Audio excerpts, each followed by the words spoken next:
పరిశుద్ధులు ప్రియులైన దేవుని పిల్లలందరికీ యేసుక్రీస్తు నామములో శుభవందనాలు తెలియజేసుకుంటా ఉన్నాను. మామూలుగా మన చర్చెస్లో అంటే మనకి పెద్దలు నేర్పిన విధానంలో మనం మన సంఘ పాస్టర్ గారిని కానీ సంఘ పెద్దల్ని కానీ చాలా గౌరవిస్తూ ఉంటాం. మేమైతే ఎప్పటి నుంచో అంటే మా చిన్నప్పటి నుంచి కూడా గమనించడం ఏంటంటే, ఇంట్లో ఏదైనా ఒక కొత్త వస్తువు తెచ్చుకున్నా సరే పాస్టర్ గారిని పిలిచి ప్రార్థన చేయించుకోవటం, లేదా ప్రథమ ఫలాలు అయ్యగారికి ఇవ్వటం, ఈ రకంగా యాజకుల్ని మనం చాలా గౌరవిస్తూ ఉంటాం. ఎందుకు అంటే అన్నిటికంటే గొప్పది దేవుని మాటల్ని మనకు అర్థమయ్యేటట్లు చెప్పటం. ఎందుకంటే ఈ లోకంలో ఎన్ని విధాలుగా జీవించినా సరే మనం తిరిగి దేవుని దగ్గరికి చేరుకుంటాం కాబట్టి మన జీవితాన్ని సరి అయిన క్రమంలో తీసుకువెళ్ళి దేవుని వెలుగు వైపుకి మనము ఆకర్షించబడేలాగా వారు మనకి దాన్ని ఎక్స్ప్లెయిన్ చేస్తూ ఉంటారు దేవుని మాటల్ని. కాబట్టి మనం యాజకునికి మన పాస్టర్ గారికి అన్నిట్లో మంచి భాగం మనకి పౌలు గారు కూడా రాస్తా అంటూ ఉంటారు కదా మనకి పత్రికల్లో. అన్నిట్లో కూడా విశ్వాస గృహములో ముఖ్యముగా అన్నిట్లో మంచి విషయాలు అన్నిట్లో అందరికీ మీరు పాలివ్వండి, ముఖ్యముగా విశ్వాస గృహములో చేరిన వారిని అని అంటారు. అంటే నాకైతే విశ్వాస గృహములో మనల్ని చేర్చేవారు ఎంతో నాకు ఇంపార్టెంట్. నా మటుకు నాకు పాస్టర్ గారైనా సరే ఎప్పుడు ఏ సమయంలో ఏ పాస్టర్ గారు ఏ బోధకుడు వచ్చినా సరే వారి పట్ల విపరీతమైన గౌరవము, చాలా ప్రేమాభిమానాలు కలిగి ఉంటాం మేమందరం ఇంట్లో. ముఖ్యంగా నేను ఇంకా మరీ ఉంటాను, ఎందుకంటే వారు చెప్పేటటువంటి మాటలు చాలా విలువైనవి, చాలా శ్రద్ధతో కూడా వింటూ ఉంటాం. అటువంటి యాజకుల గురించి దేవుడు చాలా మంచి మాట మలాకి గ్రంథములో 2వ అధ్యాయం 7వ వచనంలో రాయించి ఉంచారు. అదేంటంటే యాజకులు దేవుని సైన్యములకు అధిపతి యగు యెహోవా దూతలు. ఎంత అద్భుతంగా ఉందో కదా. యాజకులంట సైన్యములకు అధిపతి యగు యెహోవా యొక్క దూతలు గనుక వారి నోట ధర్మశాస్త్ర విధులను జనులు నేర్చుకొందురు. అంటే వాళ్ళు పలికేటటువంటి ధర్మశాస్త్ర విధులు కానీ ఆజ్ఞలు కానీ కట్టడలు కానీ వారు పలుకుతారు కాబట్టి జనులు వారి దగ్గర నుంచి నేర్చుకుంటారు. నీవు వారికి జ్ఞానము కలిగి బోధించవలెను అని ఉంటుంది. అంటే యాజకుడికి చెప్పేటటువంటి విధి విధానం అనమాట. ఆ యాజకుడు దేవుని దూతే అసలు. అంటే మనము గబ్రియేలని మికాయేలని వీళ్ళందరి గురించి మాట్లాడుకుంటాము. యెహోవా దూత అంటే పాత నిబంధనల గ్రంథంలో యేసుక్రీస్తు వారని అని కూడా చెప్పబడతా ఉంటది. కానీ ఇక్కడ మాత్రం యాజకుల్ని ఖచ్చితంగా యెహోవా దూతలు అనేశారు. ఎందుకంటే వారి నోట జనులు ధర్మశాస్త్ర విధులను నేర్చుకుంటారు కాబట్టి వారు జ్ఞానం కలిగి బోధించాలి. ఇందులో 3 పోర్షన్స్ ఉన్నాయి. 1 వారు యెహోవా దూతలు, 2 వారు పలికేటటువంటి ధర్మశాస్త్రపు విధులను కట్టడలను మనుషులు నేర్చుకుంటారు, 3 కాబట్టి వారు జ్ఞానంతో మాట్లాడాలని. యెహోవా దూతలు అంటే దేవుని యొక్క విధానాలు తెలిపేవారు కాబట్టి వారు జ్ఞానముతో బోధించాలి. అంటే దాని అర్థం ఏంటంటే వారు దేవుని యొక్క జ్ఞానాన్ని, దేవుని యొక్క అభిప్రాయాల్ని, దేవుని యొక్క ఆత్మను, దేవుని యొక్క కృపను మనుష్యులకి అర్థమయ్యే రీతిలో బోధించాలి. దానిని మనుషులు పట్టుకొని తమ జీవితాల్ని మార్చుకునే విధంగా వారు చెయ్యాలి.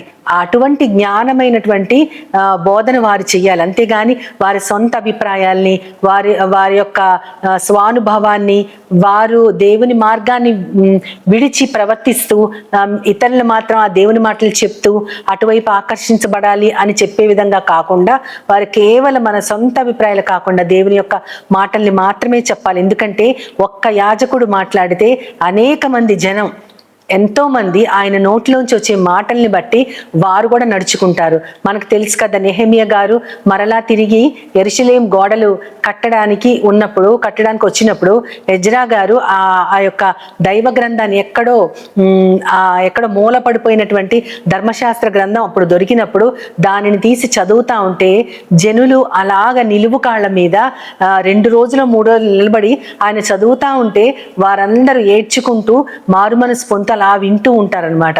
అంటే దేవుని మాటలు వారి హృదయాల్ని ఎంతగా సరిదిద్దాయో, ఎలాంటి హృదయ సున్నతిని కలుగు చేసే వారందరూ కూడా ఏడుస్తూ ఆ మాటల్ని నిలువు కాళ్ళ మీదే విన్నారు. అంటే వారు మర్చిపోయిన మాటల్ని మళ్ళీ ధర్మశాస్త్రం తీసి ఎజ్రా గారు మళ్ళీ వినిపించారు కాబట్టి ఆ జ్ఞానవంతమైన మాటల వైపు వారు ఆకర్షించబడ్డారు. ఇప్పటి కాలంలో ఎంతమంది యాజకులు దేవుని యొక్క మాటల్ని మాత్రమే పలుకుతున్నారు. అలా దేవుని మాటల్ని పలకకుండా ఉన్నటువంటి వారి గురించి హోషియా గ్రంథములో 6వ అధ్యాయం 4వ వచనంలో దేవుడు ఎంతో స్పష్టంగా వాళ్ళ గురించి మాట్లాడుతూ ఉంటారు. ఏమనంటే, నా జనులు జ్ఞానము లేకుండా నశించారు అని చెప్తున్నారన్నమాట. అంటే తన జనులు జ్ఞానము లేకుండా నశించుచున్నారు, కాబట్టి నేను నిన్ను యాజకపు ఆ పద్ధతిలోంచి, యాజకపు పద్ధతి ఏదో ఉంటుంది అక్కడ, కానీ ఆ యాజకపు పద్ధతిలోంచి నేను నిన్ను కూడా తొలగిస్తున్నాను అని ఉంటుంది.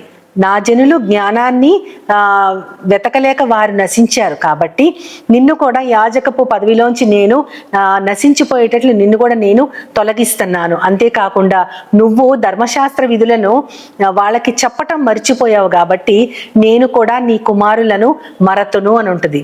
అక్కడ ఎంత భయంకరంగా ఉంటుందో, ధర్మశాస్త్ర విధులని చెప్పటం మర్చిపోయిన ఒక యాజకుడు గురించి, అంటే అక్కడ ఇశ్రాయేలు గురించి దేవుడు వేదన చెందుతూ చెప్తా ఉన్నారనమాట. ఆ ఇశ్రాయేలు వారు ధర్మశాస్త్ర విధుల్ని మర్చిపోయారు, కాబట్టి వారు కుమారుల్ని దేవుడు మర్చిపోతానంటున్నారు.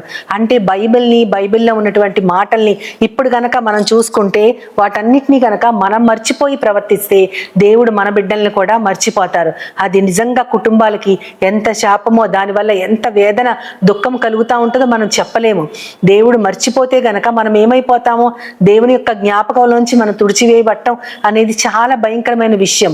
అక్కడ దేవుడు డైరెక్ట్ గా యాజకులతో మాట్లాడుతూ, నువ్వు నశించిపోతున్నావు, నువ్వు నశించిపోతూ నా ప్రజల్ని కూడా నశింపజేస్తున్నావు, నువ్వు మర్చిపోయావు, అందుకని నేను కూడా నీ కుమారులు నేను కూడా మర్చిపోతానంటా ఉన్నారు.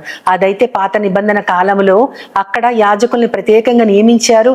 అక్కడ ఇశ్రాయేలు వంశం వారిని, ఆ యూదా గోత్రం వారిని దేవుడు ఎంచుకున్నారు, కాబట్టి తన పద్ధతిలోంచి విధానాల్లోంచి తొలగిపోయిన వారి గురించి ఆయన ఎంతో కఠినంగా మాట్లాడుతూ వారిని హెచ్చరికలు చేస్తూ వారిని సరి అయిన త్రోవలోకి తేవడానికి ఆయన ఇష్టపడతా ఉన్నారు.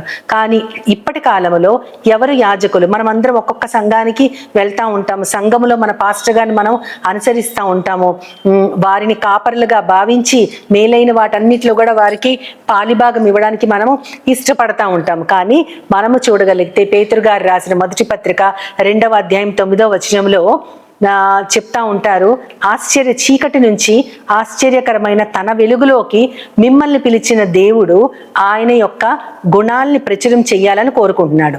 అంటే మనం చీకటిలో ఉన్నాము.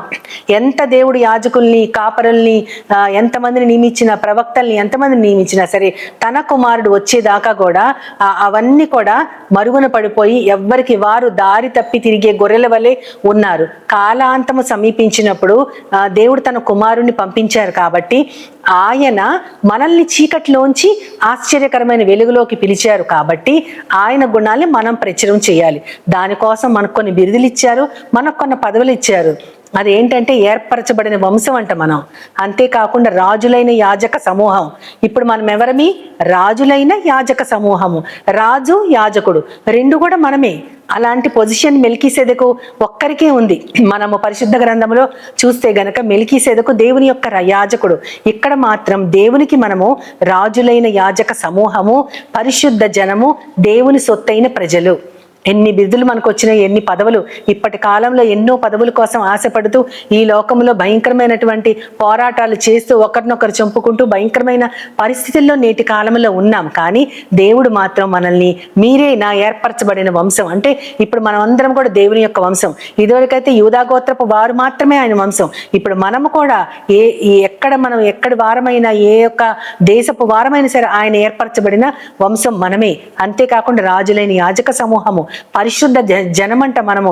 మరి నిజంగా పరిశుద్ధులమేనా అంటే ఆ ప్రక్రియలో ఇంకా కొనసాగుతా ఉన్నాం మనం. కానీ ముందుగానే మనల్ని పిలిచేశాడు, మీరే పరిశుద్ధులు, మీరే నా జనము అని, దేవుని సొత్తైన ప్రజలు.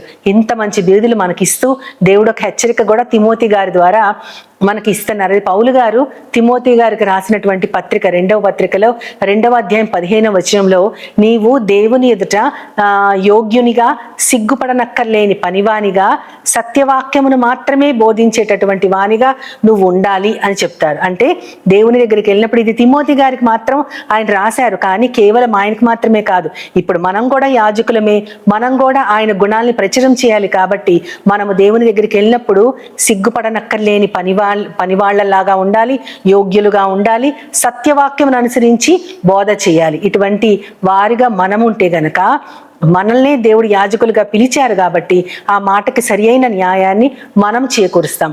అటువంటి గొప్ప పదవిని మనకి ఇచ్చిన దేవునిని సంతృప్తి పరచగలిగేలాగా ఆయన గుణాల్ని మనం అందరం ప్రచురం చేద్దాము.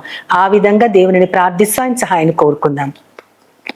మహోన్నతుడ, మహాపరిశుద్ధుడైన నా ప్రియ పరలోకపు తండ్రి, నాయన యాజకుల్ని నీ దూతలుగా పిలిచారు ప్రభా.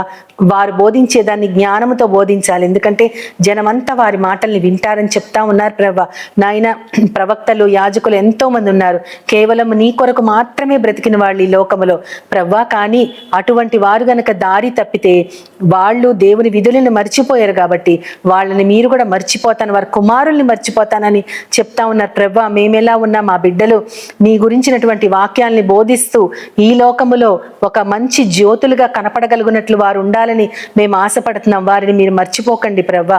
మేము కూడా మీ దగ్గరకు వచ్చినప్పుడు మేము సిగ్గుపడనక్కర్లేని పనివాళ్లలాగా మేము, మా బిడ్డలు, మమ్మల్ని పిలుచుకున్న నువ్వు నీ గుణాలని ప్రచురం చేస్తూ సత్యవాక్యం అనుసరించిన బోధన మాత్రమే చేయాలని నన్ను, మమ్మల్ని అందరినీ నీ చేతులకు అప్పచెప్పుకుంటూ నీ ప్రియకుమారుడు, నా ప్రియ ప్రభువైన యేసుక్రీస్తు వారి ద్వారా కోరి ప్రార్థిస్తున్నాను పరమ తండ్రి.